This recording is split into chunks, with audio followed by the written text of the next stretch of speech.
Was that the last tune? Yeah. Man, it's been a nice ride. It has. I've loved it, man. I've loved it. You like his music? Yeah. Great tunes. Oh yeah. Oh yeah. He writes some stuff, and well, that's one of the things you look for in a person, because there's so much bullshit out there, Right. too, And Mike is one of the real guys. And his whole thing is music. It's the kind of environment that I should have been around my whole career, so to speak. You know what I mean? Because I feel like with me staying away from drugs and alcohol and stuff like that, being around a guy like Mike, I would have been right up there with the guys that do. Yeah, and it's kind of hard to do that. See what happened? I learned on the road to get high off of what was around me. The playing. Whatever the guys was feeding out there, it meant a whole lot to me. That's the reason why I would sit up all night long sometime helping the bass player get his parts together. You see what I mean? Because I knew that was the only way I was going to excel was through him. How old, when did you start playing? How old were you? I started trying to play in 1947. And I must have been, 19 or so, 20, maybe 19 and 20. And 47. How old was your cousin at the time? Oh, Lightning would have been in his, in his 30s or 40s. He was much older than me. Yeah. And I never was around him a lot. Oh, you haven't? No. So you didn't pick it up from him? No. No, you picked it up from him? Oh, no, man. And I didn't have it here or here. All mine came the hard way. I basically taught myself and picking up little nitpicks from different people. Of course, when I got on the road, I met people like Kenny Burrell, and when I was in New York, I'd go to their gigs down at the Village and sit around and listen to them and all this. In Washington, D.C., there was a guy named Bill Harris that gave lessons, and I took a couple of lessons from him while we was playing the Howard Theater there. And I basically taught myself. No, Lightning, as close as I got to Lightning was in San Francisco. They were playing down on Post Street, and the Union called me and asked me if I would take a job playing rhythm guitar with the trio that was going to play with Lightning. He had piano, bass, drums, and a rhythm guitar. And I went and did that. And the next time I got a chance to get close to Lightning was in London, England. And we did a concert in London, and I shared a dressing room with him. So even though you guys were cousins, you were not really close? Not really close, to no. each other? Because he was always on the move. Right. And when he wasn't on the move, he was drinking that jig. He stayed drunk always. Stayed drunk a lot. He was the only man in Houston that could drive down the street drunk in his car and the police wouldn't bother him. Really? He was popular and that kind of thing. Everybody liked him. He'd be drunk as a skunk driving home. He'd sit out in the park called Finnegan Park, Emancipation Park in 3rd Ward. Him and his buddies would sit out there and play checkers and dominoes and everything. And he'd be filthy drunk trying to make it to 4th Ward. Police wouldn't bother him. They know he was in a car all over the road.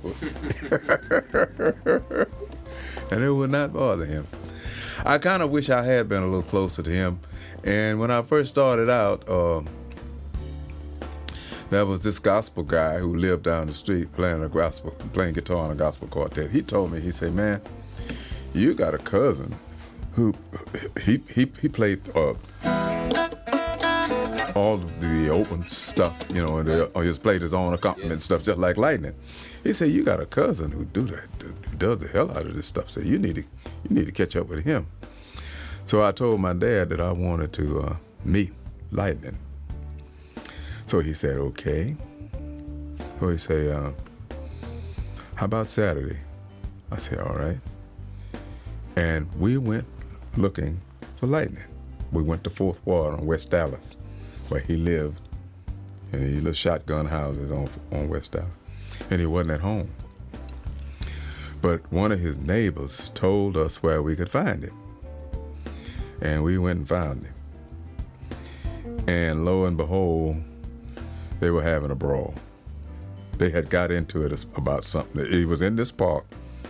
They was playing checkers and dominoes and drinking that jig. But something had happened, and everybody was mad with one another.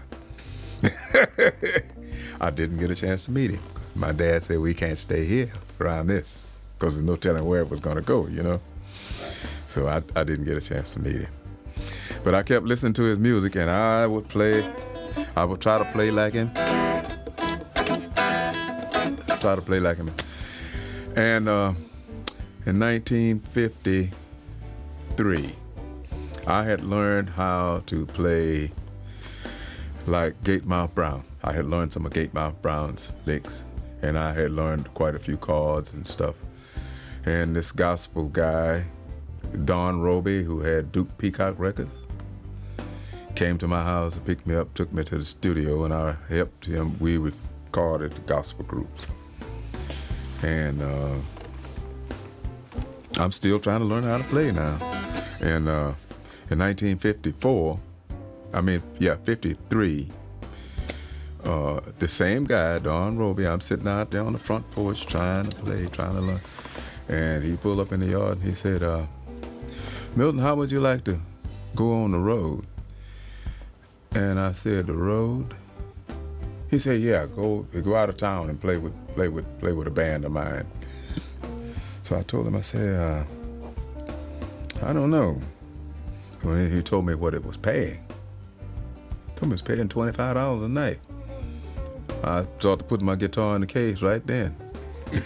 And got me a paper bag, put me a pair of pants and some extra drawers and my toothbrush and my shaving gear, and jumped in the car. Because I thought we were going to Galveston or Dallas or somewhere and play a date and come back. Right. Shit. I got in that car and went to sleep. When I woke up, it looked like we was in a foreign country. And I asked one of the guys, I said, where in the hell is it? Where are we? He said, we're in Pensacola, Florida. I said, Pensacola, Florida. So when we got through, the first thing was it scared the hell out of me when we got there, nobody was nowhere around anything. And we put all the stuff up on the stage, set it all up, and went back out in the bus and messed around and stuff like that until time to play. And I went to sleep again. And when I woke up, I saw all these people and all these cars and all this stuff, put my clothes on and all that. And they said, okay, it's time for us to play. I walked out on the stage and saw all them people, like they scared me to death. When we got off that night, I called my mother. And she said, boy, this is a long distance call. Where in the hell are you? I said, I'm in Pensacola, Florida. Pensacola? You mean Pensacola, Florida, boy? You mean, you better get your ass back to Houston.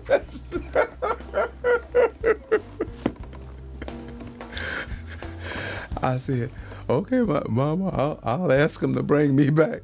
So when they got ready to pay off and everything, I asked the road manager, when we going back to Houston? And he said, oh, maybe it'll be about 3 months.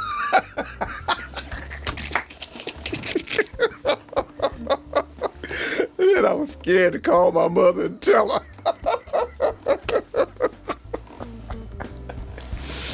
So they didn't hear from me for about 6 weeks.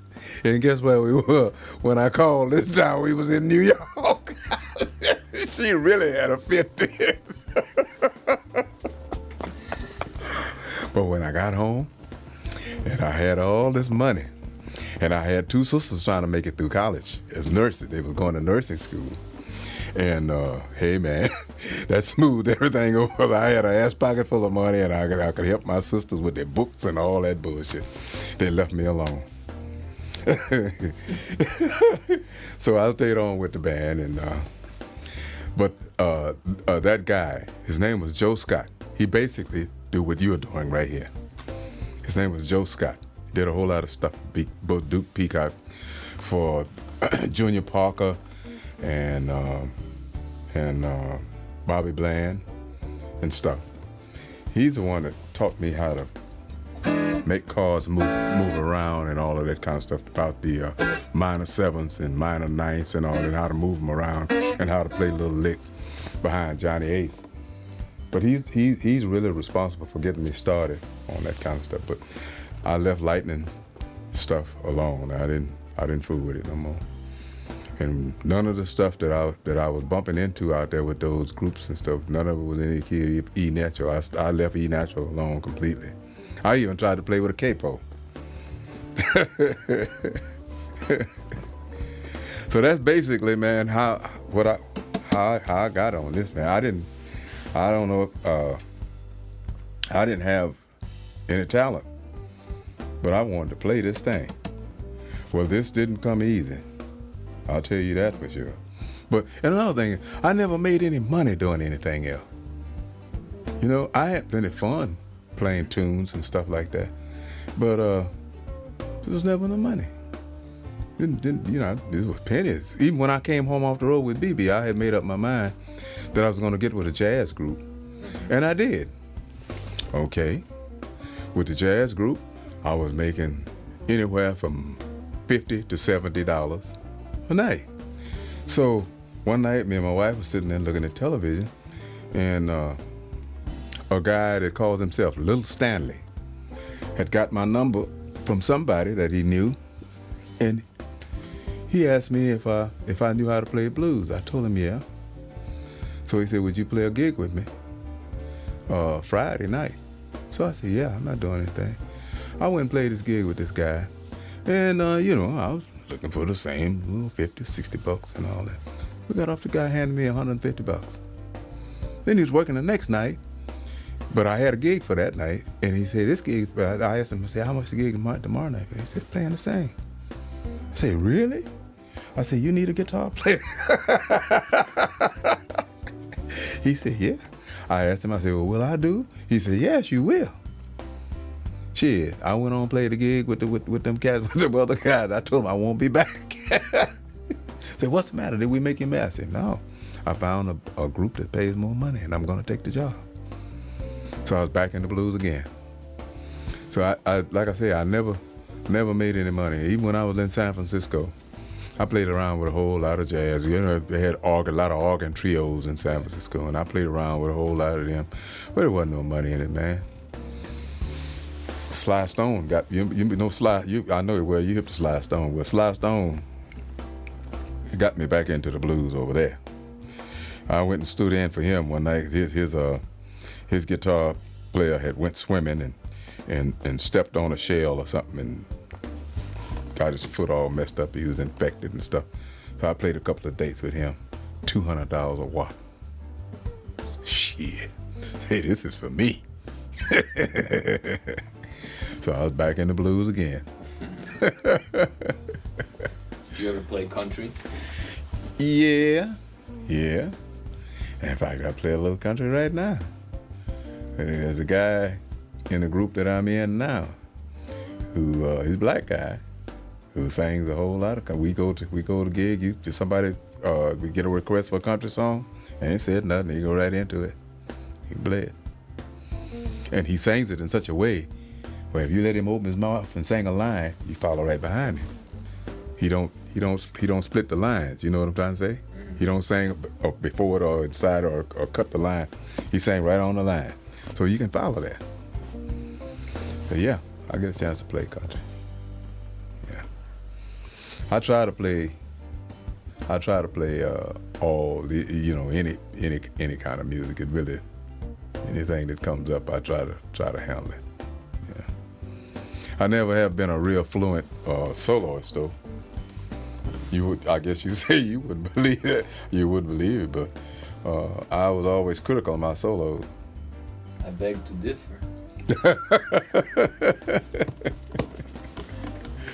No, most of the guys. I come up around a lot of great soloists. Like, did you ever hear of a guitarist here in Houston by the name of Holloman, Clarence Holloman? But he did a whole lot of that early stuff for Bobby Bland and Junior Parker. That was him playing on that. And he did a lot of time with Charles Brown. That was him playing on a lot of that stuff with Charles Brown. He was really a phenomenal rhythm and blues jazz player. Yeah, but we were schoolmates too. Oh yeah. Yeah, but I never did get a chance. I never did get a chance to play with him or anything like that. And I didn't get a chance. I didn't learn anything from him. Only thing I learned from him was to listen to it off the record. Those guys never did have time for guys like me. And the only way I could learn anything was listen to those records, and try to get it from there. And I got a lot of it. Once I learned how to pull that stuff off of the records, I said, "Fuck all of you! I got it, and I'm going with it." That's great. Great stories. Oh man! You got the storytelling aspect from your cousin. Oh. You're a great storyteller. Lightning, yeah. Well, all of it's true. See, like that stuff he's singing out there, that stuff coming out of here. It ain't coming out of here. It's coming from right here. Yeah. So is your guitar playing. That's the best. That's the best. That's the best place for it to come from. If you can't get it out of there, you just forget it. Yeah. Oh, you were great, Milton. Well, I'm glad I was able to. I'm glad I was able to contribute something worthwhile to the project, and I hope I can get together with you guys again. Thanks, brother. Thank you. Thank you. We'll get together again, I hope.